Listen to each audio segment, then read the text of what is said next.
Hello my friends, welcome back to the channel Ashish sir. आज के इस वीडियो में हम बात करने वाले हैं क्वेश्चन नंबर 4, जहां पर स्टूडेंट्स को बहुत ज़्यादा कन्फ्यूजन होती है कि सर हमें एग्री और डिसएग्री किस तरीके से लिखनी है। तो यहां पर हम उसी के बारे में आज डिस्कशन करने वाले हैं। आप लोगों को मैं बता दूं कि किसी भी तरीके के सेंटेंस को अगर आप रीड करते हो तो अगर आपने वो कॉन्सेप्ट पढ़ा हुआ है और अगर आपको उसके बारे में कुछ भी नॉलेज है तो आप उसके बारे में एक अंदाज़ा लगा सकते हो।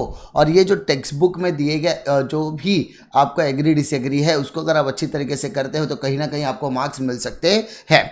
यहाँ पर टोटल एग्री डिसएग्री आपको तकरीबन 4 मार्क का देखने के लिए मिलेगा, जहाँ पर आपको जो स्कोप ऑफ माइक्रो इकोनॉमिक्स से रिलेटेड या यूटिलिटी एनालिसिस से रिलेटेड या किसी भी law of demand law of supply से रिलेटेड एक कंफर्म आपको क्वेश्चन देखने के लिए मिलने वाला है। यहाँ पर आपको यहाँ पर सिर्फ एग्री और डिसएग्री लिखने पर ही 1 मार्क अलोकेट कर दिए जाएंगे, लेकिन साथ ही साथ आपको यहाँ पर कुछ रीजंस भी आपको शोकेस करने होंगे। अगर आप रीजंस को नहीं लिखते हो और सिर्फ एग्री डिसएग्री लिखते हो तो कहीं ना कहीं आपके मार्क्स लूज हो सकते हैं। मेरा कहने का मतलब यही है कि जैसे आपने यहाँ पर माइक्रो इकोनॉमिक शब्द देखा, तो अगर आपको लगता है कि ये एग्री और डिसएग्री आपने आइडेंटिफाई कर लिया तो आपको यहाँ पर करना क्या है, आपको माइक्रो इकोनॉमिक्स से रिलेटेड जो भी चीज़ें आपको पता है वो सभी चीज़ें आप लिख दो, कहीं ना कहीं वो रीजंस का ही काम करने वाले हैं। ठीक है, आई होप आपको इतनी बातें समझ में आ गई होगी। अब यहाँ पर हम बात करते हैं क्वेश्चन नंबर 1 की। क्या कहता है question number 1, the scope of micro economics is unlimited, यानी जो माइक्रो इकोनॉमिक्स का जो स्कोप है वो अनलिमिटेड है। तो सर आपने बताया था कि माइक्रो इकोनॉमिक्स का जो स्कोप है वो लिमिटेड होता है because it based on marginal principle. तो yes, I disagree with the given statement. यहाँ पर आपको एग्री डिसएग्री लिखते समय पहले सेंटेंस में पहले जो क्वेश्चन दिया रहेगा उसको वो लिखना है, उसके बाद आप यहाँ पर एग्री और डिसएग्री मेंशन करोगे और उसके नेक्स्ट लाइन में आपको यहाँ पर रीजंस लिखने हैं। अब आपको इतना कंफर्म है कि सर ये माइक्रो इकोनॉमिक्स के बारे में कह रहा है, तो आपको माइक्रो इकोनॉमिक्स के बारे में कुछ चीज़ें आपको यहाँ पर लिखनी पड़ेगी। जैसे microeconomics and macroeconomics are 2 main branches of modern economics, यानी मॉडर्न इकोनॉमिक्स के अंदर देयर आर 2 डिफरेंट ब्रांचेस। एक माइक्रो इकोनॉमिक्स होता है, दूसरा मैक्रो इकोनॉमिक्स होता है। और ये चीज़ें मैंने आपको एक्सप्लेन की थी। साथ ही साथ the term micro derive from the Greek word माइक्रोज which mean small. जिस तरीके से आपने माइक्रो को लिखा उसी तरीके से आप मैक्रो का सेंटेंस भी लिख सकते हैं कि the term macro derive from the Greek word macros which means large. ठीक है, फिर micro economy deals with a small part of the national economy, यानी नेशनल इकोनॉमी के पूरे हिस्से को वो कवर नहीं करता। वो क्या करता है, नेशनल इकोनॉमी के एक छोटे से हिस्से को कवर करने की कोशिश करता है। उसके बाद it studies the individual economic unit such as individual consumer, individual producer, individual firms and the prices of a particular commodity और अ फैक्टर। जैसे कि हमने यहाँ पर मीनिंग में भी देखा था कि जो माइक्रो इकोनॉमिक्स है वो क्लियरली कहता है कि it deals with the individual units, जिसके अंदर individual consumer, individual producer, individual firm और price of a given commodity या फैक्टर्स की हम लोग यहाँ पर बात करते हैं। अगर हम सिंपल टर्म्स में बात करें, it is the examination of tree not the forest, यानी यहाँ पर हम पूरे जंगल के बारे में पढ़ने वाले नहीं है, पूरे फॉरेस्ट के बारे में एनालिसिस नहीं करते, हम उस फॉरेस्ट के अंदर एक पर्टिकुलर ट्री के बारे में एनालिसिस करना चाहते हैं। इसीलिए हम कहते हैं कि माइक्रो इकोनॉमिक्स का जो स्कोप है वो क्या है, लिमिटेड है। लिमिटेड जब हम वर्ड इस्तेमाल करते हैं, it is specifically targeted to the individual forms, ये इंडिविजुअल फॉर्म के बारे में बताता है। इसीलिए it doesn't deal with the nationwide economic problem like inflation, deflation, balance of payment, poverty, unemployment, population, economic growth etcetera. इसलिए देश की प्रॉब्लम को सॉल्व नहीं करता, जहाँ पे इन्फ्लेशन, डिफ्लेशन जैसी प्रॉब्लम्स आती है। इन सभी प्रॉब्लम्स को डील करने के लिए मैक्रो इकोनॉमिक्स होता है। इसीलिए हम कह सकते हैं कि जो मैक्रो इकोनॉमिक्स का स्कोप है वो क्या होने वाला है, लिमिटेड। सर मुझे इतना चीज़ें याद नहीं रहती। बेटा तुझे इतनी चीज़ें याद नहीं रहती तो कम से कम इतना तो पता है कि micro economics is a study of individual unit. Sir ये तो पता है। The term micro derive from the Greek word माइक्रोज which mean small, ये भी पता है सर। इसका मतलब micro economics is a study of individual unit, individual form, individual producer, ये सब लिख सकते हैं। 3 पॉइंट तो आपकी हो गई। ठीक है, तो इसीलिए the scope of micro economics is limited, it does not deal with the national problem. That's it. 5 point में आपका काम खत्म हो सकता है। अब यहाँ पर अब यहाँ पर बात कर रहे हैं क्वेश्चन नंबर 2, मैक्रो इकोनॉमिक्स। अब macro economics is different from micro economics. Yes sir, different ही होता है क्योंकि माइक्रो का काम होता है इंडिविजुअल प्रॉब्लम पर डील करना और मैक्रो का काम होता है एग्रीगेट प्रॉब्लम पर डील करना। तो sir I agree with the given statement, I agree. उसके बाद आपको माइक्रो और मैक्रो दोनों का डिस्टिंग्विश लिखना है। याद रखो माइक्रो और मैक्रो दोनों का डिस्टिंग्विश लिखना है और आपको यहाँ पर पूरे मार्क्स मिल जाने वाले हैं। तो sir macro economics analyse the entire economy while micro economy deal with a small part. यानी मैक्रो जो होता है वो पूरे इकोनॉमी से डील करता है और जो माइक्रो इकोनॉमिक्स होता है वो स्मॉल पार्ट से डील करता है। फिर सर सेकंड पार्ट में मैक्रो इकोनॉमिक्स कौन कौन सी प्रॉब्लम के ऊपर डील करता है। तो sir macro economy deal with the problem of total employment, national income, national output, ये सारी चीज़ों पर वो डिस्कशन करना पसंद करता है। Total investment, total consumption, total saving, general price level, interest rate, inflation, trade cycle. इसमें से अगर 2 से 4 लाइन भी अगर आपको याद है तो आप आसानी से उसके बारे में लिख सकते हो। ठीक है, जैसे हम लोगों ने इस पॉइंट में मैक्रो के बारे में लिखा उसी तरीके से अगले पॉइंट में हम माइक्रो के बारे में लिखने वाले हैं कि sir microeconomy studies the individual unit such as individual consumer, producer, individual firm and the particular price of the commodity and factor. तो यहाँ पर क्या हो गया, पहले वाले लाइन में हमने बता दिया कि मैक्रो क्या करता है, माइक्रो क्या करता है। दूसरे में मैक्रो का मीनिंग लिख दिया, तीसरे में माइक्रो का मीनिंग लिख दिया। उसके अलावा सर और डिस्टिंग्विश में क्या आ सकता है कि मैक्रो जो है वो लंपिंग मेथड में डील करता है लेकिन माइक्रो जो है वो स्लाइसिंग मेथड में डील करता है। सर ये भी है। फिर आपने सर बताया था प्राइसिंग मेथड के बारे में, इनकम मेथड के बारे में। तो माइक्रो इकोनॉमिक्स क्या करता है sir, micro economics price theory पे फोकस करता है और जो मैक्रो इकोनॉमिक्स है वो इनकम थ्योरी पे फोकस करता है। Macro economics general equilibrium analysis के ऊपर फोकस करता है और micro economics partial equilibrium analysis के ऊपर फोकस करता है। उसके बाद last point, macro economics is a wide in concept और मैक्रो जो है वो नैरो कॉन्सेप्ट होता है। मैक्रो वाइड कॉन्सेप्ट होता है, माइक्रो नैरो कॉन्सेप्ट होता है। इसलिए हम कह सकते हैं कि मैक्रो इकोनॉमिक जो है वो माइक्रो इकोनॉमिक्स का से डिफरेंट होता है। इतनी बातें समझ में आ गई होगी। Yes sir. अब यहाँ पर when total utility is maximum, marginal utility is zero. Sir I agree with the statement. याद होगा मैंने आपको relationship between MU and TU करवाया था। यस सर, आपने है ना relationship between MU and TU करवाया था जिसमें हमने रिलेशनशिप बिटवीन MU और TU में कुछ चीज़ें डिस्कस की थी। सर क्या क्या डिस्कस की थी, क्या आप बता सकते हैं बेटा। MU और TU में हमने ये चीज़ें डिस्कस की थी कि जब आपका मार्जिनल यूटिलिटी बहुत बड़ा मतलब कम होती जाएगी तो टोटल यूटिलिटी बढ़ती जाएगी। At a given period of a time total utility जब कांस्टेंट हो जाती है बेटा, जब टोटल यूटिलिटी कांस्टेंट ही हो जाती है, इन दैट केस आपका मार्जिनल यूटिलिटी जीरो पर जाता है। एंड जब टोटल यूटिलिटी गिरना शुरू हो जाती है तो आपकी मार्जिनल यूटिलिटी नेगेटिव की तरफ जाती है। यही चीज़ हमको यहाँ पर एक्सप्लेन करना है। तो पहला पॉइंट में हम लोग क्या करेंगे सर, पहले पॉइंट में हम लोग एक्सप्लेन करेंगे कि सर टोटल यूटिलिटी क्या होता है। ठीक है, क्योंकि यहाँ पर 2 वर्ड दिखने के लिए मिल रहा है, टोटल यूटिलिटी भी और मार्जिनल। तो पहली 2 लाइन तो आपकी यही होनी चाहिए कि टोटल यूटिलिटी का मतलब क्या होता है। ठीक है, total utility derive from the consumer bye consuming all units of a commodity at a given point of time. अगर सिंपल वर्ड पे कहा जाए तो मार्जिनल यूटिलिटी जो भी होती है उसको हम लोग क्या करते हैं, कंबाइन करने की कोशिश करते हैं। सेकेंड वाले पॉइंट में आपको मार्जिनल यूटिलिटी का मीनिंग लिखना है।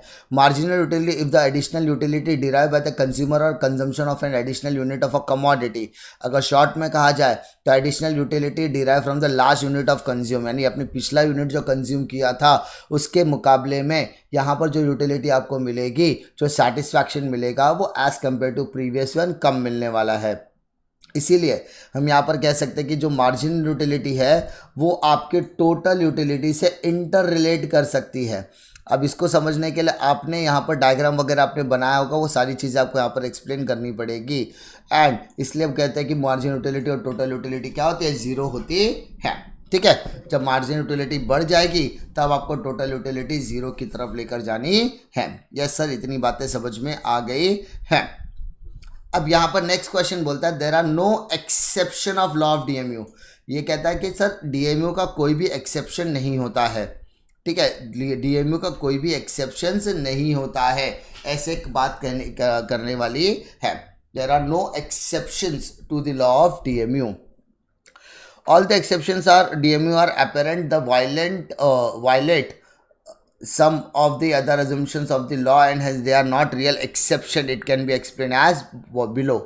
हमने लॉ ऑफ DMU पढ़ा था तो हमने ये देखा था कि ये जो चीज़ें हैं वह एक्सेप्शन को वायलेट करने की का काम करते हैं, जहाँ पर हम स्पेसिफिकली तरीके से कह ही नहीं सकते कि देयर आर सम एक्सेप्शन जो एक्चुअली में एग्जिस्ट करते हैं या नहीं है। जो हमारे एजम्पशंस हमने पढ़े थे उन एजम्पशंस का ही अगर एक्सटेंशन देखा जाए तो वही हो सकता है।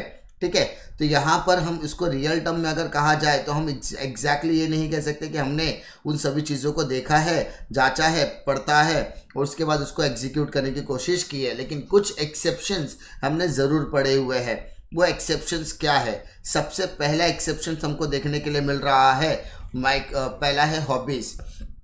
यानी अगर हम बात करें हॉबीज़ की बात करें तो जब किसी इंसान को किसी का पर्टिकुलर काम को करने के लिए हॉबी लगती है तो उसको ऐसा लगता है कि जितना ज़्यादा वो कार्य करेगा, जितना वो चीज़ें एक्चुअल करने की कोशिश करेगा, वो सारी चीज़ें कहीं ना कहीं उसके लिए क्या रहता है, फ़ायदेमंद साबित हो सकती है। तो आप यहाँ पे I do not agree with the statement लिख सकते हैं, नहीं, देयर आर सम एक्सेप्शन जो हमने पढ़ा हुआ है। फिर माइजर की बात करें, कंजूस, मैंने आपको क्लियरली बताया था कि माइजर यानी कंजूस, इसको पैसे बचाने में ज़्यादा मजा आता, भले उसको सेटिस्फैक्शन मिले या नहीं। तो ये रैशनैलिटी को वायलेट करने का काम करता है, जिसमें कंजूस क्या करता है, जितने ज़्यादा पैसे बचेंगे, जितना ज़्यादा उसका पैसा का स्टॉक बचेगा, उसको उतना मज़ा आने वाला है।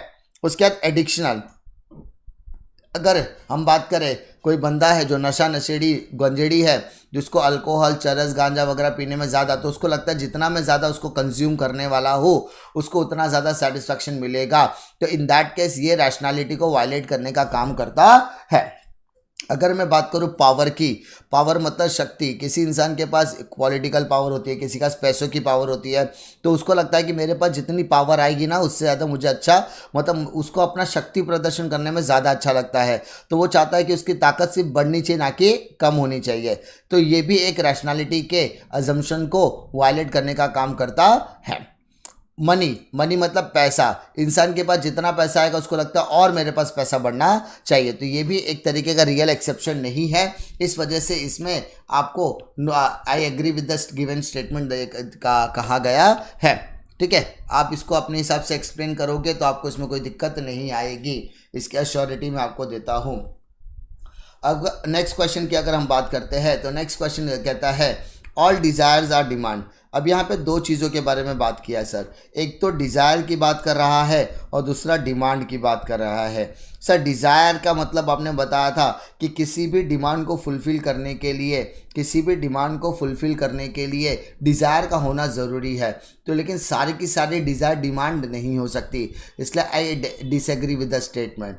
अब डिमांड का मतलब डिज़ायर होता है, डिज़ायर का मतलब होता है किसी भी चीज़ का होना, किसी भी चीज़ की चाहत होना, ठीक है, टू अर्ज फॉर समथिंग। लेकिन इकोनॉमिक्स क्या कहता है कि इकोनॉमिक में डिमांड कहता है desire which is backed by willingness and ability to pay. इसका मतलब अगर मेरे मन में इच्छा है तो इच्छा होने से आपका कुछ भी होने वाला नहीं है, उसके साथ साथ मेरे पास दो चीज़ें और होनी चाहिए, एक एबिलिटी टू पे और किसी भी चीज़ को खरीदने की मेरे अंदर विलिंगनेस होनी चाहिए। तो डिमांड और अगर डिज़ायर की अगर हम बात करते हैं तो डिज़ायर होने से कुछ भी होने वाला नहीं है, यहाँ पर आपके साथ साथ दो चीज़ें और होनी ज़रूरी है, इसलिए सारी की सारी डिज़ायर डिमांड नहीं हो सकती। फिर बात करते हैं marginal utility curve slopes downward. Yes sir, I agree with the statement because ये क्लियरली बताता है कि sir stock of a commodity जितनी कंज्यूम होगी मार्जिनल यूटिलिटी नीचे की तरफ जाने वाली है, और जितना कमोडिटी हम कंज्यूम करेंगे इंक्रीज करते जाएंगे एमयू उतना डिक्रीज होता जाता है। इसीलिए लॉ ऑफ डीएमयू क्लियरली कह जाता है कि सर क्या other things being equal the additional benefit which a person derive from the increase in the stock of a thing diminishes with the increase in the stock that already has। ये marginal utility का इसने मतलब बताया है कि sir जैसे जैसे हम कमोडिटी कंज्यूम करना शुरू करते हैं और जितनी कमोडिटी हम खाना शुरू करते हैं, जितना खाते रहते हैं, उससे हमको इतनी चीज़ें समझ में आती है कि हमें हमारा सेटिस्फैक्शन लेवल मिलना शुरू हो जाता है, और एक पर्टिकुलर पीरियड ऑफ टाइम में हमारा जब पेट भर जाता है या हम वो फुल्ली सेटिस्फाइड हो जाते हैं तो हमारी यूटिलिटी ज़ीरो तक भी पहुंच सकती है। इसलिए हम कहते हैं कि जो मार्जिनल यूटिलिटी कब होता है वो स्लोप डाउनवर्ड होता है लेफ्ट टू राइट की तरफ। नेक्स्ट क्वेश्चन की तरफ बढ़ते हैं। The price of given goods falls, demand for such goods rises. यानी अगर गिवन गुड्स यानी जो सुपीरियर क्वालिटी और इंफीरियर क्वालिटी के गुड्स होते हैं तो अगर इन्फीरियर क्वालिटी के गुड्स का प्राइस कम होता है, खराब क्वालिटी के प्रोडक्ट का प्राइस बढ़े या कम हो, उससे कोई फर्क नहीं पड़ता, क्योंकि कोई भी खराब प्रोडक्ट या इन्फीरियर क्वालिटी का प्रोडक्ट खरीदना नहीं पसंद करता, वो सुपीरियर क्वालिटी में डील करना पसंद करता है। अगर उसके सामने दो ऑप्शन आप रख भी दो तो वो कभी भी इन्फीरियर क्वालिटी में डील नहीं करेगा। उसी तरीके से I do not agree with the statement. Giffen goods क्या होता है? इन्फीरियर और लो क्वालिटी गुड्स होता है, जैसे वनस्पति या low quality rice. Sir Robert Giffen ने ऑब्जर्व किया इंग्लैंड में, जब उन्होंने ब्रेड के ऊपर एक्सपेरिमेंट किया कि people has had a limited money, therefore they used to consume more bread, inferior और cheaper commodity and less meat. He observed that when the price of bread decreases, less bread was demanded than before. The people saved money and used it to purchase meat. Thus the demand for meat increased. मतलब उन्होंने देखा कि जब bread का price कम होने लगा तो लोग ब्रेड के ऊपर खर्चा करना कम कर दिया, उन्होंने वो पैसे बचाए और उन्होंने सुपीरियर क्वालिटी के प्रोडक्ट दैट इज़ मीट पर पैसा लगाना शुरू किया। तो इससे समझ में आ गया कि हर इंसान क्या चाहता है, हर इंसान अपनी स्टैंडर्ड ऑफ लिविंग को बढ़ाना चाहता है। इसलिए जब गिफन गुड्स का प्राइस कम भी होता है तो भी उसका डिमांड कम बढ़ता नहीं है। ये आपको गिफन गुड्स के बोलते हैं ना एक्सेप्शन में देखने के लिए मिला था। फिर बात करते हैं there are no exceptions to the law of demand. I disagree with the statement because there are some exception. हमने यही तो पढ़ी थी बातें। तो यहाँ पर अगर आप बात कर रहे हो एक्सेप्शंस की, तो आपको यहाँ पर एक्सेप्शंस एज इट इज़ लिख देना जो आपने वहाँ पर पढ़ा था। ठीक है, कुछ चीज़ें अब हम लोग थोड़ा सा नॉर्मलाइज तरीके से करेंगे क्योंकि हमने इन चीज़ों पर डिटेल में डिस्कशन किया है। अगर आपको समझने में ही दिक्कत आती है कि एग्री करना है कि डिसएग्री करना है, ठीक है, ये हमारे लिए कहीं ना कहीं 8 मार्क के क्वेश्चन का एक रिवीजन भी माना जा सकता है। अब बात करते हैं हैबिचुअल गुड्स की, यानी मान लो सर हम लोग किसी चीज़ को कंज्यूम करने की हैबिट हो चुकी है, तो अगर उसका प्राइस बढ़े या कम हो उससे हमको कोई भी फ़र्क पड़ने वाला नहीं है। अगर रोज़ सुबह उठ के मुझे चाय पीना पसंद है टपरी पर जाके, तो वो टपरी वाला मुझसे 5 रुपये कटिंग ले या मुझसे 10 रुपये कटिंग ले, उससे मुझे कोई भी फ़र्क पड़ने वाला नहीं है। ठीक है, तो अगर मुझे किसी चीज़ का कंजम्पशन करने की हैबिट लग चुकी है तो मैं वो कमोडिटी कंज्यूम करने ही वाला हूँ, ठीक है, वेदर तो उसका प्राइस बढ़े या कम हो। तो इट फॉलोज द एक्सेप्शन, यानी यहाँ पर मेरा लॉ ऑफ डिमांड चेंज होने वाला नहीं है। सेकेंड पॉइंट की बात करते हैं इग्नोरेंस। सर इग्नोरेंस का मतलब क्या होता है? कभी कभी कोई प्रोडक्ट खरीदने के लिए जब मार्केट में बायर जाता है तो वो किसी फैक्टर्स को इग्नोर करना पसंद करता है। जैसे जो सेलर है उसने कहा कि कल शक्कर का प्राइस बढ़ सकता है, उसने बोला यार वो तो बढ़ता ही रहता है। तो कभी कभी क्या होता है मालूम है, जब आप कोई भी फैक्टर को इग्नोर कर देते हो तो वो बड़ी बोलता हाई प्राइस में भी क्वांटिटी खरीदने के लिए रेडी हो जाता है।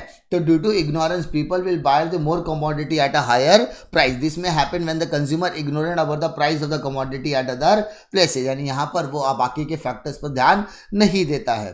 ठीक है, फिर गिफन पैराडॉक्स अभी हमने डिस्कस किया था, लो क्वालिटी एंड प्रोडक्ट्स या इंफीरियर क्वालिटी प्रोडक्ट के बारे में। सेम पॉइंट यहाँ पर लिखना है। प्राइस इल्यूजन, लोगों को क्या लगता है कि अगर मैं मॉल में जाता हूँ या बड़े बड़े 5 स्टार्स वगैरह में जाता हूँ तो उनके पास जो प्रोडक्ट अवेलेबल है वो बेटर क्वालिटी प्रोडक्ट तो अवेलेबल रहेगा क्योंकि वो हाई प्राइस चार्ज करते हैं। तो ये प्राइस इल्यूजन है कि फ्यूचर में अगर the demand for such good tend to increase with the rise in the prices. For example branded products are expensive and are demanded even at a higher price, यानी कोई भी जैसे Mercedes हो गया, BMW हो गया, तो ये सारे प्रोडक्ट जो होते हैं वो बहुत महंगे मिलते हैं और लोग उसको ख़रीदना भी पसंद करते हैं क्योंकि लोगों को ऐसा लगता है कि ये हमारे प्रेस्टीज के ऊपर जाएगा, ये हमको खरीदना बहुत ज़्यादा, तो लोग ज़्यादा से ज़्यादा दाम पर भी उसको खरीदना रेडी रहते हैं। प्रेस्टीज गुड्स की बात करेंगे, like expensive goods like diamond gold, ये एक स्टेटस सिंबल बन गया है। तो लोग क्या करते हैं, जो रिच पीपल है वो ज़्यादा से ज़्यादा खरीदने की कोशिश करते हैं, even the prices are high, price ज़्यादा रहेगा तो भी चलेगा। फिर बात करते हैं स्पेक्यूलेशन की बात करते हैं। सर स्पेक्यूलेशन मतलब क्या? फ्यूचर में प्राइजेस बढ़ना के बारे में सोचना या फ्यूचर में प्राइसेस कम होने के बारे में सोचना। तो यहाँ पर जब हम पहले से ही प्रेजेंट में फ्यूचर की एक्टिविटीज़ के ऊपर दिमाग लगा लेते हैं तो इन दैट केस हम उसके हिसाब से आज उसकी एक्टिंग करना पसंद करते हैं। लोगों का मानना ये होता है कि सर दिवाली के सीज़न में है ना, आप फराली वगैरह बनाते हो तो उसकी वजह से ऑयल और शुगर का प्राइस बढ़ने वाला है। तो लोग क्या करते हैं, दिवाली शुरू होने से कुछ दिनों पहले ही शक्कर और ऑयल भरा कर रख लेते हैं, even the prices are high. तो वहाँ पर उन्होंने एंटिसिपेट कर लिया है कि फ्यूचर में ये सारी इसके प्राइसेस बढ़ सकते हैं क्योंकि दिवाली का सीज़न आने वाला है। फिर हम लोग बात करते हैं नेक्स्ट क्वेश्चन की। There is an inverse relationship between price and demand. Price और डिमांड के बाद इनवर्स रिलेशनशिप होता है। सर एग्री है, I agree with the statement. यहाँ पर आपको लॉ ऑफ डिमांड को एक्सप्लेन करना है बेटा, ठीक है, लॉ ऑफ डिमांड का एक्सप्लेन करना है। लॉ ऑफ डिमांड क्या कहता है sir, when the price of a commodity rises demand will fall and the price of commodity fall demand will rises. Higher the price lower the demand, lower the price higher the demand, lower the price higher the demand, higher the price lower the demand, ठीक है। और आपका demand curve भी हमने इस तरीके से बनाया था। अब इसमें क्लियरली आपको पता चलता है कि सर ओ एक्स एक्सिस जो है ना वो मेरा क्वांटिटी बताता है, और जो मेरा ओ वाई एक्सिस है ना बेटा, ये ओ वाई एक्सिस ये मुझे क्या दिखाता है, प्राइस दिखाने की कोशिश करता है। और दीदी तेरा देवर दीवाना ये डी डी मुझे दिखाता है डिमांड कर्व। और ये डिमांड कर्व कैसे जा रहा है सर, लेफ्ट टू राइट जा रहा है, वो भी कौन से स्लोप में जा रहा है सर, डाउनवर्ड स्लोप में जा रहा है। तो जब कोई भी डिमांड कर्व डाउनवर्ड स्लोप में जाता है तो it shows the inverse relationship between, क्योंकि जब सर प्राइसेस बढ़ रहे हैं तो डिमांड कम हो रही है, और जब डिमांड कब ज़्यादा हो रही है तो प्राइजेस कम हो रहे हैं। तो ये सारी रीजंस की वजह से it shows the inverse relationship between price and demand. फिर बात करता है sir supply curve of labour is backward bending. Backward bending इसके बारे में मैंने आपको कुछ इंपॉर्टेंट चीज़ें बताई थी कि जब नया नया लेबर काम करना शुरू करता है तो in that case labour supply will be the total number of hours that a workers is willing to do at a particular wage rate. अब यहाँ पर जब कोई भी वर्कर काम करना पसंद करता है तो वो ज़्यादा से ज़्यादा घंटे तक काम करना पसंद करता है गिवन पर्टिकुलर वेज रेट पर। लेकिन अगर उसका नंबर ऑफ लेबर अगर आप बढ़ा दो तो सप्लाई कर्व जो होता है वो अपवर्ड की तरफ चला जाता है। And the supply of labour are falls with the rise in the wages rate, the supply curve of the labour backward bending. मतलब आप उसका वेज रेट बढ़ा दो, पहले आप उसको 400 रुपये एक दिन का देते थे, अब उसको आप 500 कर दो, 600 कर दो, 700 कर दो, 800 कर दो, 900 कर दो। तो जैसे जैसे आप प्राइसेस बढ़ा रहे हो ना, टाइम तो उसका वही है कि 8 घंटे का 400 मिलता था, फिर 8 घंटे का 500 हुआ, 8 घंटे का 900 हुआ, 8 घंटे का 1000 हुआ। तो घंटे तो सेम है, productivity is same, efficiency is same, but prices यहाँ पर चेंज हो रहा है। तो यहाँ पर जो लेबर सप्लाई का कर्व होने वाला है वो एक तरीके का बैकवर्ड बेंडिंग का कर्व होने वाला है। इतनी बातें आपको समझ में आ गई होगी। तो यहाँ पर आपको सप्लाई कर्व को यहाँ पर बैकवर्ड बेंडिंग एक्सप्लेन करना है, यानी यहाँ पे सिर्फ डायग्राम बना के आपको शो करना है कि जो SAS होता है वो बैकवर्ड बेंडिंग सप्लाई कर्व होता है। फिर there is a direct relationship between price and quantity supply, ये लॉ ऑफ सप्लाई को एक्सप्लेन करेगा। Yes I agree with the statement. पहला वर्ड आएगा statement of law of supply, जहाँ पर बताया गया कि higher the price higher the supply, lower the price, lower the supply, higher the price, higher the supply, lower the price, lower the supply। Sir ये क्यों होता है? Because supplier wants to sell more product at a more price to gain more and more profit। Supplier का behaviour ये कहता है कि ज़्यादा से ज़्यादा सामान ज़्यादा से ज़्यादा प्राइस पर अगर बेचा जाएगा तो ज़्यादा से ज़्यादा क्वांटिटी लोग खरीदे, हमें ज़्यादा ज़्यादा प्रॉफिट मिलने वाला है। इसलिए हमारा जो सप्लाई कर्व होता है वो अपवर्ड की तरफ जाता है। कहाँ जाता है सर? अपवर्ड की तरफ जाता है, वो भी left to right. It shows a direct relationship between price and quantity, ठीक है। उसके बाद आपको डायग्राम को क्या करना है, एक्सप्लेन कर देना कि एक्स क्या बताता है, वाई क्या बताता है, एस आपको सप्लाई कर्व बताता है जो लेफ्ट टू राइट गया है, अपवर्ड डायरेक्शन में गया। It shows a direct relationship between price and quantity supply. फिर बात करता है there are many exceptions of law of supply. Yes agree with the statement. अब यहाँ पर आपको लॉ ऑफ सप्लाई को एक्सप्लेन करना है, वो भी उसके एक्सेप्शंस। सर पहला एक्सेप्शन क्या बोलता है सर? Labour supply. तो जैसा कि हमने यहाँ पर बैकवर्ड बेंडिंग में एक्सप्लेन किया था वो सेम चीज़ आप यहाँ पर एक्सप्लेन कर सकते हैं। Yes sir. फिर एग्रीकल्चर गुड्स की बात करेंगे सर। एग्रीकल्चर गुड्स क्या होता है कि law of supply does not apply to agriculture goods because it is produce in a specific season. हम स्पेसिफिक सीजन में इसको उगाने का काम करते हैं, और जो प्रोडक्शन लेवल होता है वो हमारे वेदर कंडीशन के ऊपर भी डिपेंड करता है। और due to unfavourable changes in weather the agriculture production is low, therefore the supply increase due to the higher price. यानी यहाँ पर कभी कभी अनफेवरेबल कंडीशन की वजह से एग्रीकल्चर जो प्रोडक्शन होता है वो हमारे सप्लाई को अफेक्ट कर सकता है, और ये सारी चीज़ें हमको समझ में आती है। तब हम क्या करते हैं, एग्रीकल्चर प्रोडक्ट को हायर प्राइस में भी सप्लाई करने के लिए रेडी हो जाते हैं, ठीक है। अर्जेंट नीड ऑफ कैश, यानी जब किसी भी सेलर को ज़्यादा अर्जेंट कैश की रिक्वायरमेंट होती है तो वो प्रोडक्ट को कम से कम दामों में बेचने के लिए भी रेडी हो जाता है, क्योंकि उसको तुरंत कैश की रिक्वायरमेंट होती है। और जब किसी भी पर्टिकुलर इंसान को तुरंत कैश की रिक्वायरमेंट है तो वो प्राइजेस को देखने वाला नहीं है। वो क्या करता है, वो ज़्यादा ज़्यादा प्रोडक्ट वो कम से कम प्राइस में भी खरीदने के लिए रेडी रहता, बेचने के लिए रेडी रहता है। फिर बात करते हैं पेरिशेबल गुड्स। सब पेरिशेबल गुड्स वो गुड्स होता है जैसे एग्जांपल्स के तौर पर वेजिटेबल, एग और फ्रूट्स। यहाँ पर अगर उसका टाइम लिमिट खत्म होने वाला है, यानी एक particular given period of a time उसको पता है कि आज ये सामान अगर नहीं बिका तो कल ख़राब हो जाएगा और मुझे नुकसान हो सकता है, तो पेरिशेबल प्रोडक्ट को वो क्या करता है, ज़्यादा से ज़्यादा क्वांटिटी कम से कम प्राइस में बेचने की कोशिश करता है ताकि उसको किसी भी तरीके का लॉसेस इनकर्ड न करना पड़े। फिर बात करते हैं रेयर गुड्स। रेयर गुड्स का मतलब क्या होता है, जो बहुत ही रेयर तरीके से आपको मिलती है, यानी जैसे हिस्टोरिकल मॉन्यूमेंट्स वगैरह हो गए, हिस्ट्री से रिलेटेड कोई भी आपके पास आर्टिकल अवेलेबल है, painting available, old coin, antique goods available है, तो यहाँ पर उसका प्राइसेस बढ़े या कम हो, इस डिमांड हो या ना हो, उसका फैक्टर कभी भी चेंज होने वाला नहीं है। तो जो supply of rare goods can not be increase और decrease according to demand if the prices are rise, supply remain unchange, क्योंकि वो आपके जैसे पुराने 500 और 1000 रुपये के नोट अब हमारे वो एंटीक हो चुके हैं। तो जिस भी इंसान के पास 500 1000 रुपये के नोट अवेलेबल है, आज से वो 10 या 12 साल के बाद जब उसको बेचने की कोशिश करेगा ना, तो उसको उसका एक एंटीक प्राइस देखने के लिए मिलेगा। और सबसे अच्छी बात क्या हो जाती है वाले में, अगर वो जो पर्टिकुलर प्रोडक्ट की अगर हम बात कर रहे हैं, अगर वो 786, 420 या 0 या तो सीरियल नंबर वाइज होता है ना, तो उसकी अलग ही बात हो जाती है, उसकी वैल्यू, क्योंकि सप्लाई इज लिमिटेड, प्राइसेस उसकी कम हो या ज़्यादा उससे कोई फर्क पड़ने वाला नहीं है। फिर बात करते हैं हम लोग next, seller is the price maker under perfect competition. Sir price competition में वो प्राइस टेकर होता है, मोनोपोली में वो प्राइस मेकर होता है। यस बेटा, वही चीज़ आपको यहाँ पर एक्सप्लेन करना है। आई डिसएग्री विद द स्टेटमेंट।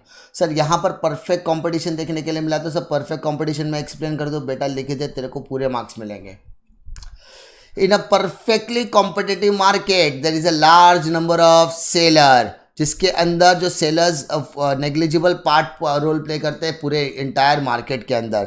कोई भी सेलर, कोई भी सिंगल सेलर परफेक्ट कंपटीशन में मार्केट को इन्फ्लुएंस बिल्कुल नहीं कर सकता, इसीलिए हम सेलर को यहाँ पर प्राइस टेकर कहते हैं परफेक्ट कंपटीशन के अंडर में।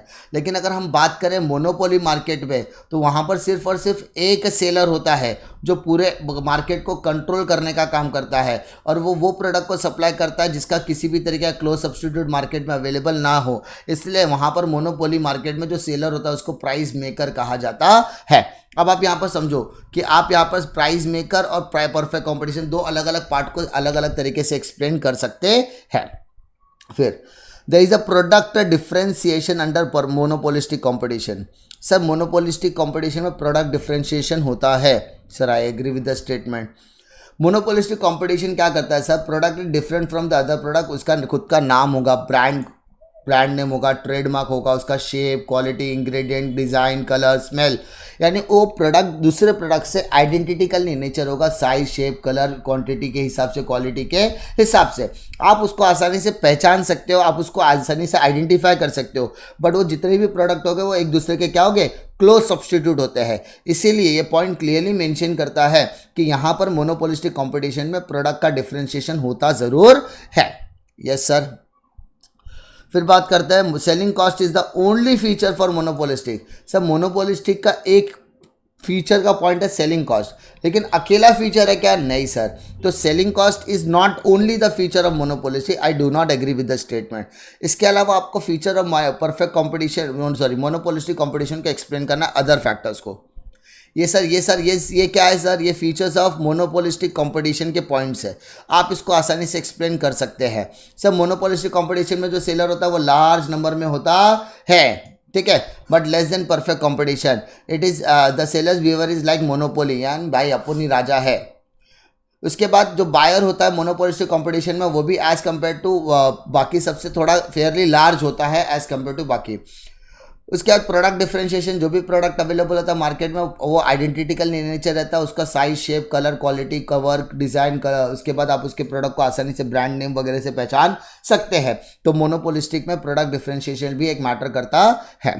फिर बात करें free entry and exit. Monopolistic competition में कोई भी बिजनेस के अंदर कभी भी आ सकता है और बेटा कभी भी बिजनेस से जा सकता है, इसमें किसी का रोक टोक होने वाला नहीं है। फिर मोनोपोलिस्टिक कंपटीशन में जो भी गुड्स मिलते हैं वो क्लोज सब्स्टिट्यूट होते हैं एक दूसरे से, यानी अगर आपको सुबह उठ के ब्रश करना है तो ब्रश करने के लिए आपको जो टूथपेस्ट लगेगा, कोलगेट, पेप्सोडेंट, क्लोजअप या दंतकांति जैसे प्रोडक्ट आपके पास अवेलेबल है, तो एक दूसरे के वो क्लोज सब्स्टिट्यूट है, लेकिन सबके ब्रांड नेम अलग है तो क्या हो गया, उससे कोई फर्क पड़ता नहीं है। फिर बात करते हैं कॉन्सेप्ट ऑफ ग्रुप की बात करेंगे, तो अंडर मोनोपोलिस्टिक कंपटीशन के अंदर आपको ग्रुपीज हम बोलते हैं ना, ग्रुप, जैसे फार्मास्यूटिकल कंपनी एक ग्रुप हो गई, फिर मेडिसिन बनाने वाले कंपनी हो गई, ऑटोमोबाइल्स की एक कंपनी, यहाँ पे ग्रुपिंग में काम किया जाता है क्योंकि एक दूसरे के प्रोडक्ट को इजीली आइडेंटिफाई करना ज़रूरी भी होता है, और सब अगर डिफरेंशिएट प्रोडक्ट में रहेंगे तो एक दूसरे से वो क्लोजली रिलेटेड भी रहते हैं। आपके जो टेक्नोलॉजी में भी अगर बात किया जाए तो नोकिया और बाकी के ब्रांड्स एक दूसरे से कॉम्पीट कर सकते हैं, लेकिन दोनों की सबकी टेक्नोलॉजी में डिफरेंस होने की वजह से ये बहुत बड़ा डिफरेंस क्रिएट हो गया है over the period of time. फिर बात करते हैं index number measure changes in the price level only. भाई साहब इंडेक्स नंबर सिर्फ प्राइस पे डील करता है क्या? नहीं sir, I disagree. Index number जो होता है वो इकोनॉमिक वेरिएबल को मेजर करने का काम करता है। सर सही बात है, ये एक इंपॉर्टेंट स्टैटिस्टिकल टूल होता है। सर ये भी सही बात है। इंडेक्स नंबर को ओरिजिनल डेवलप किया गया था प्राइस लेवल को मेजर करने के लिए, लेकिन आज के समय में हम उसको और भी जगह पर इस्तेमाल करते हैं। सर जैसे स्टॉक मार्केट में कॉस्ट ऑफ लिविंग को कैलकुलेट करने के लिए, इंडस्ट्रियल एग्रीकल्चर प्रोडक्शन को कैलकुलेट करने के लिए, एक्सपोर्ट इंपोर्ट को चेक करने के लिए भी इस्तेमाल किया जाता है। इंडेक्स नंबर के अंदर आप क्वांटिटी और वैल्यू इंडेक्स नंबर या लास्ट पास्ट जैसे वेरिएबल्स का इस्तेमाल करके डिफरेंट तरीके के बोलते हैं ना कैलकुलेशंस ऑफ डेटा कर सकते हैं। नेक्स्ट क्वेश्चन बोलता है any year can be selected as a base year. Sir I do not agree with the statement because the base year क्या होता है कि यहाँ पर आपको समझना होगा कि the year in which the changes are measured in terms of base year, in other word the year in respect to which comparison are made is the base year, it is denominated by prefix suffix.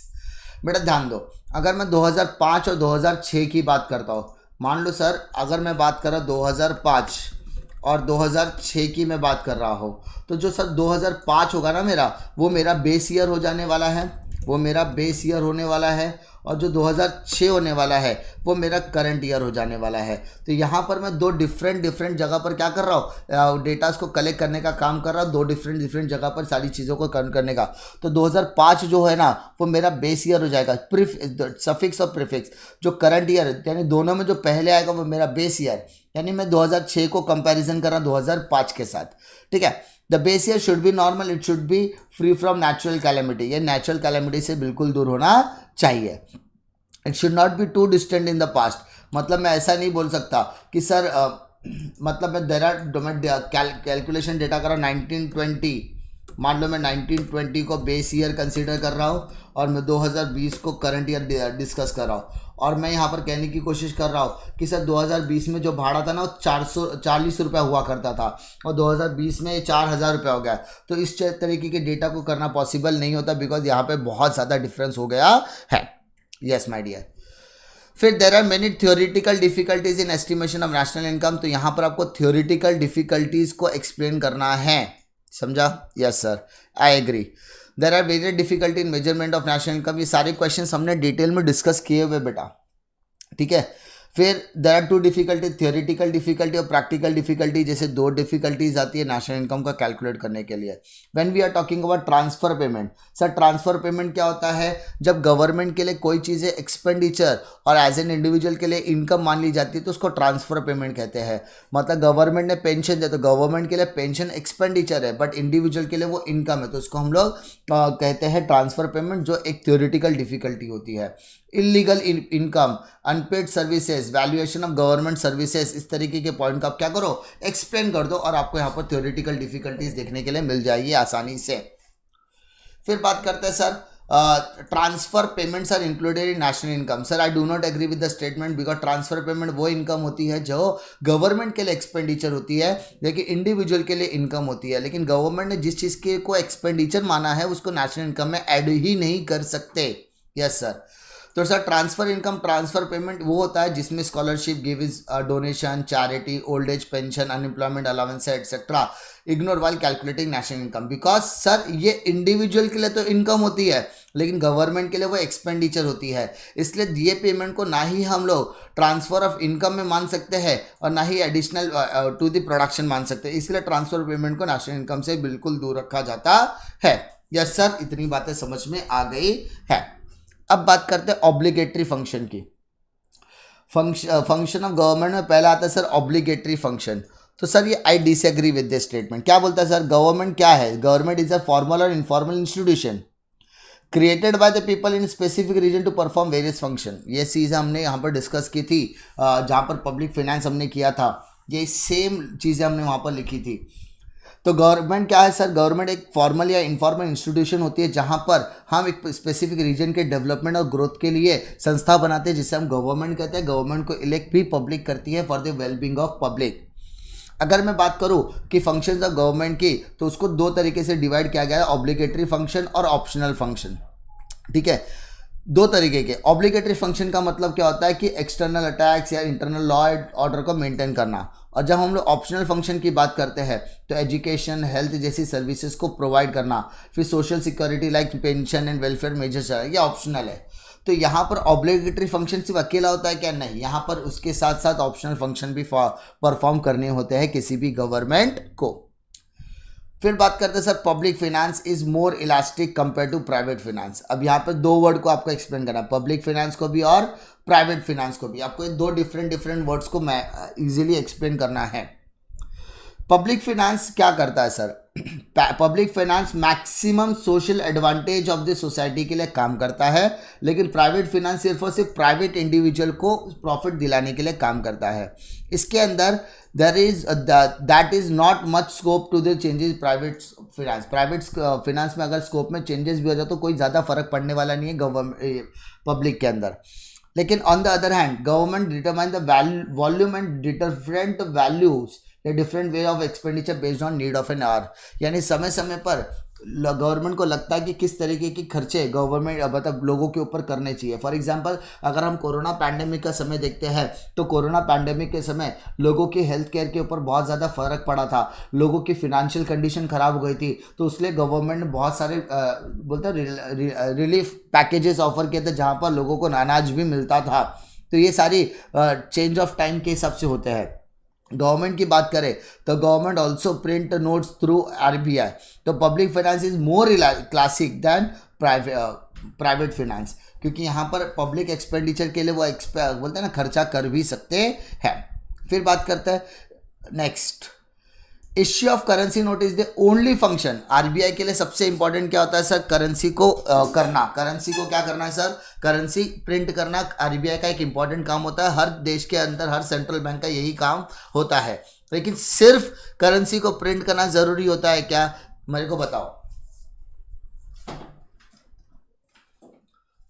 तो सिर्फ currency print करना किसी भी government का काम नहीं होता, किसी भी आरबीआई का काम नहीं होता। उसके अलावा और भी उसके फंक्शंस होते हैं। तो sir I do not agree with the statement आ जाएगा। अब जब हम लोग I do not agree with the statement बोलते हैं तो हमको यहाँ पर कुछ और फंक्शंस को भी डिटेल में एक्सप्लेन करना पड़ेगा। सर कौन कौन से फंक्शंस है?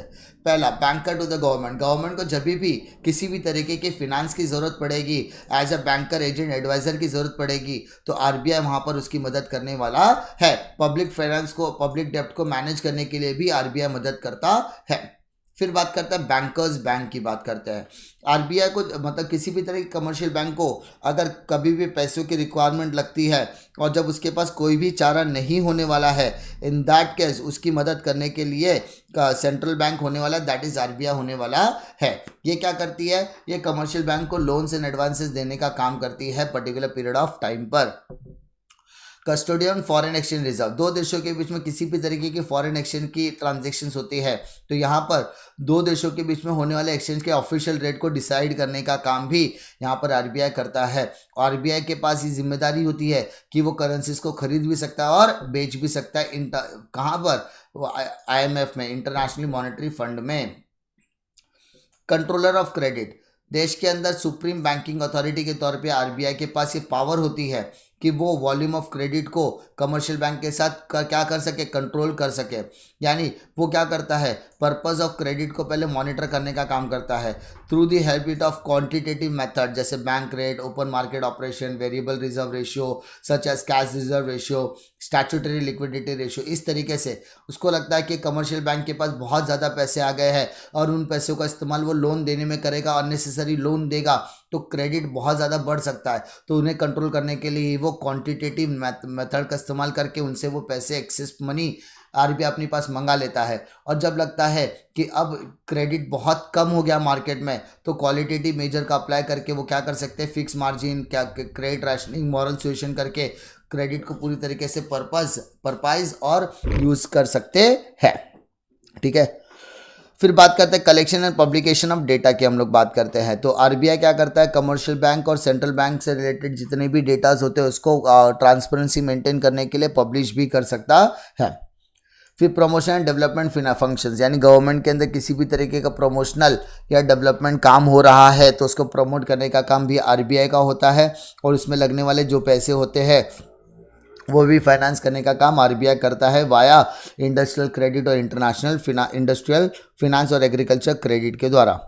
अदर फंक्शंस की अगर आप बात करें तो आरबीआई क्लियरिंग हाउस फंक्शंस के तौर पर भी काम करता है, अकाउंट्स को सेटल करने का विद द मेंबर बैंक।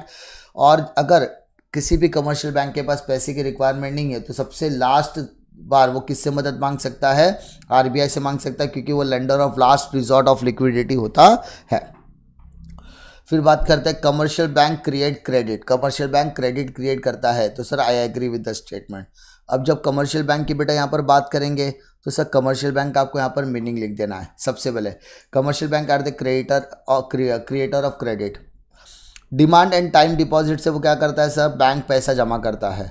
उसके बाद एक particular period of time after the meeting of reserve requirement the balance amount is use for giving loans, यानी उनको पता होता है कि दिन में हमको कितने पैसे की आवन और जावन होने वाली है, इसके हिसाब से वो पैसे को मेंटेन करने की कोशिश करती है और बाकी के जो एक्सेस अमाउंट होती है उसको वो लोन के तौर पर देना की कोशिश करती है, जिसके लिए the procedure is followed by entire banking system in the country leading the credit creation, जिसके लिए पूरा rules and regulations her commercial bank follow करती है।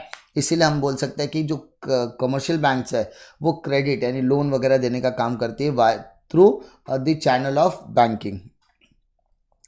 नेक्स्ट बात करते हैं foreign trade leads to division of work and specialisation. I agree, क्योंकि हमने ऑलरेडी फॉरेन पॉलिसी में पढ़ा था पॉइंट। क्या कहता है कि फॉरेन ट्रेड क्या करता है, एक साथ दो देशों के बीच में जो व्यापार होता है उसको फॉरेन ट्रेड बोलते हैं। ठीक है, उसके बाद the country have plentiful natural resources, जिसके पास अच्छे खासे प्लेंटी ऑफ नेचुरल रिसोर्सेज है वो अपने नेचुरल रिसोर्सेज का इस्तेमाल करके दूसरे देशों के साथ व्यापार कर सकता है, इसका इस्तेमाल करना जानता है। आइडियली कुछ ऐसी कंट्रीज होती है जो एक्सपोर्ट ऑफ रॉ मटेरियल करती है और इंपोर्ट करती है फिनिश गुड्स को, which have evident supply of skilled man power. यानी इंडिया क्या करता था प्री इंडिपेंडेंस के पहले रॉ मटेरियल भेजता था, एक्सपोर्ट करता था और फिनिश गुड्स को खरीदता था। लेकिन जब से GPL आ गया, ग्लोबलाइजेशन, प्राइवेटाइजेशन, लिबरलाइजेशन की पॉलिसी आ गई, पूरा देश और दुनिया मतलब पूरी दुनिया व्यापार के लिए खोल दी गई है, तब से हम अपने मैन पावर को भी इस्तेमाल कर सकते हैं, दूसरों की टेक्नोलॉजी को भी इस्तेमाल कर सकते हैं और अपने प्रोडक्शन को बढ़ाने का भी काम कर सकते हैं। Foreign trade enable countries to specialise its production on those goods which is abundant in resources, यानी जिसके पास एक्सेस नेचुरल रिसोर्सेज अवेलेबल है वो चीज़ें इंपोर्ट और एक्सपोर्ट की जा सकती है। अब अगर हम ऐसा बोले कि हर कंट्री अपने अपने प्रोडक्शन में स्पेशलाइज है और वो चाहती है कि उसको बेस्ट से बेहतरीन तरीके से वो इस्तेमाल कर सकते हैं अपने रिसोर्सेज को, इन दैट केस फॉरेन ट्रेड बहुत ज़्यादा इस्तेमाल हो। जैसे हमारे यहाँ पर लेबर चीपर रेट पर अवेलेबल हो जाते हैं, इंडिया हो गया, पाकिस्तान, फिलीपाइंस, श्रीलंका, बांग्लादेश, भूटान, ऐसे देश है जहाँ पर जो लेबर अवेलेबल होता है वो चीपर रेट पर अवेलेबल होता है। इसीलिए पूरी दुनिया में अगर किसी भी तरीके का प्रोडक्शन या डेवलपमेंट एक्टिविटी होती है तो यहाँ इन देशों से लेबर को वहाँ पर बुलाया जाता है, क्योंकि वहाँ पर रेट बहुत ही रिजनेबल दिया जाता है। लेकिन बाकी के जो देश है, बाकी की पूरी दुनिया है, वहाँ पर जो भी बात की जाए तो वहाँ पे टेक्नोलॉजी का डेवलपमेंट बहुत ज़्यादा होता है। तो हमारे देश में भी अगर टेक्नोलॉजी रिलेटेड कोई वर्क होगा तो हम वहाँ की मशीनरीज और टेक्नोलॉजी को यहाँ पर अडॉप्ट करने की कोशिश करते हैं। ठीक है, next point, there is no difference between balance of payment, balance of payment में कोई भी डिफरेंस नहीं होना चाहिए। Sir I do not agree with the statement because balance of payment अलग होता है, बैलेंस ऑफ ट्रेड अलग होता है। बैलेंस ऑफ पेमेंट क्या होता है सर, एक सिस्टमैटिक रिकॉर्ड होता है कि इकोनॉमिक इंटरनेशनल इकोनॉमिक ट्रांजेक्शन्स कि हमने जो पिछले साल यानी इस पर्टिकुलर पीरियड ऑफ टाइम में किया है उसको रिकॉर्ड करने के लिए बैलेंस ऑफ पेमेंट बनाया जाता है। लेकिन जब हम बैलेंस ऑफ ट्रेड की बात करते हैं तो ये सिर्फ और सिर्फ इंपोर्ट और एक्सपोर्ट के बीच के डिफरेंस को देखने का काम करता है। सर बैलेंस ऑफ पेमेंट में इंटरनेशनल इकोनॉमिक ट्रांजेक्शन्स को रिकॉर्ड किया जाता है, बैलेंस ऑफ ट्रेड में इंपोर्ट और एक्सपोर्ट के डिफरेंस को रिकॉर्ड किया जाता है या इसको रिकॉर्ड किया जाता है। बैलेंस ऑफ पेमेंट जो होता है वो ब्रॉडर कॉन्सेप्ट होता है, balance of trade smaller narrow concept होता है। Balance of payment include value of exchange of goods and services among the citizens, businessman and forms of government etcetera. Balance of payment में हम value of exchange of goods and services की बात करते हैं, लेकिन हम बैलेंस ऑफ ट्रेड में import और एक्सपोर्ट ऑफ विजिबल और इनविजिबल गुड्स की बात करते हैं। इसलिए हम कह सकते हैं कि बैलेंस ऑफ पेमेंट और balance of trade there are two different concept. I hope आपको इसमें कोई दिक्कत नहीं आएगी। कोई भी दिक्कत आती है तो आप कॉन्सेप्ट को अच्छी तरीके से रिवाइज करो, और आप लोगों को अगर वीडियो पसंद आता तो लाइक करो, दोस्तों में ज़रूर शेयर कीजिए। इसी तरीके की वीडियो के लिए चैनल पर बने रहे, और मैंने आपके लिए बहुत सारी चीज़ें ऑलरेडी अरेंज करके रखी हुई तो उसका आप बेहतरीन तरीके से इस्तेमाल कर सकते हैं। डिस्क्रिप्शन बॉक्स में आपको सारी लिंक मिल जाने वाली है। उम्मीद करता हूँ कि आपको इसमें कोई दिक्कत नहीं आएगी। कोई भी दिक्कत आती तो कमेंट सेक्शन में कमेंट ड्रॉप कीजिए। मिलता हूँ मैं आपको अगली वीडियो में एक और नई इंटरेस्टिंग वीडियो के साथ, तब तक के लिए जय हिंद।